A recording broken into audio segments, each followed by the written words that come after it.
ул вакытта гастрольләр хәзерге шикелле түгел, ул вакытта условиялар башка төрле иде. Безнең машинабыз да башка иде, анда УАЗик иде, кылтыр-кылтыр килеп, эштә артистлар утырадыр иде, өстендә төялгән иде, тау шикелле итеп декорацияларыбыз. Әлбәттә, хәзер гастрольләр безнең инде башка төрле үтә, башка форматта дип әйтим. Әйбәт гостиницалар, әйбәт җирләрдә урнаштыралар, матур клубларда уйныйбыз, гостиницаларда яшибез. Җылы бүлмәләр, элекке шикелле түгел, ул җир белән күк арасы. Халык та ул вакытта менә заллар тулы иде авыл клубларында. Шыгрым буладыр заллар, ул басып торган кешеләр дә күп буладыр. Ә хәзер инде хәзерге заманда ул теге интернет шелтәрләре, телевидениедә бөтен спектакльләр, концертлар бөтенесе бара бит, шуңа күрә хәзер инде тамашачыны җыю барыбер дә авыррак. Телевидение, интернет менә шулар аркасында минемчә театрларга халык азрак җыри. Чөнки өенә кайта ул. Шишенә ашый эчә, телевизорын карый, әллә кая барасы юк. Шулай бит. Татар балалары беренчедән хәзер иде әти әниләре белән татарча бик аз сөйләшәләр. Күбесенчә русча сөйләшәләр. Әлбәттә, андый балага ул татар спектакльләре инде кызык түгел. Була аның арасында рус телендә сөйләшә торган балалар, алар перевод белән карыйлар барыбер. Алар яратып карый торганнары да бар. Шулар арасында мәҗбүри просто спектакльгә кирәк дигәнгә дәрес булмыйча спектакльгә барасы дип мәҗбүри алып килгән балалар да бар. Алар инде кыштыртып утыралар шунда. Әмма араларында бер-ике генә бала булса дагы әйбәтләп йотлыгып спектакльне аңлап караса, ул инде безнең өчен зур плюс.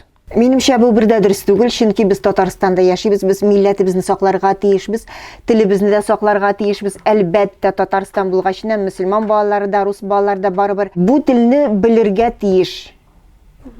Рус балалары теге нитеп сөйләшмәсәләр дә, шыкылтатып теге татарча сөйләшмәсә, алар хәтта аңларга тиеш. Алар безнең гырыф-гадәтләрне белергә тиеш, аңларга тырышырга тиеш.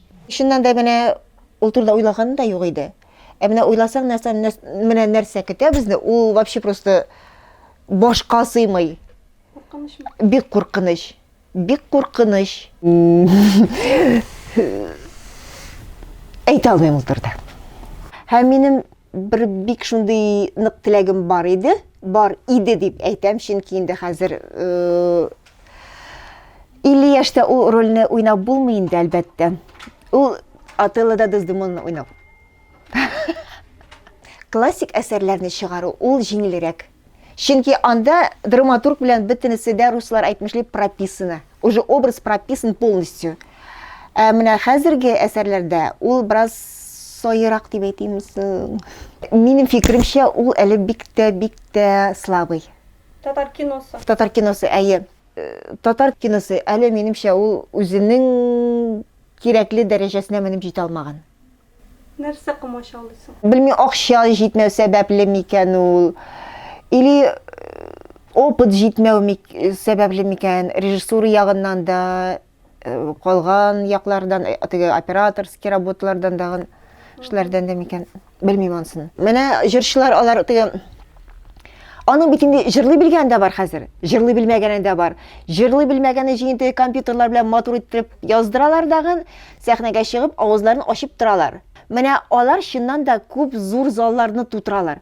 Ә безнең мескен драма артистлары алар сәхнәгә чыгалар, 2-3 сәгатен бөтен йөрәкләрен тутырып, бөтен теге эмоциялары белән, бөтен йөрәкләр белән уйныйлар, әйме? Аларга бер 2 шәрәп кеше утыра. Ул бит инде дөрес түгел. Күңелгә тияйме? Тия. Еще как тия, ал сөйләсең, әйтәм бит. Артист бит ул драма артисты, сәхнәдә эшли торган артист. Ул айлар буе чыгара спектакльне тудыра, әйбәт.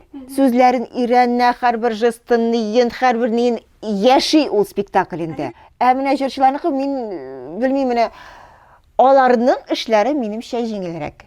Әз генә җырлый белсәң, компьютерда бераз нитсәләр, матур күлмәгеңне тектерәсең дә чыгасың да җырлыйсың.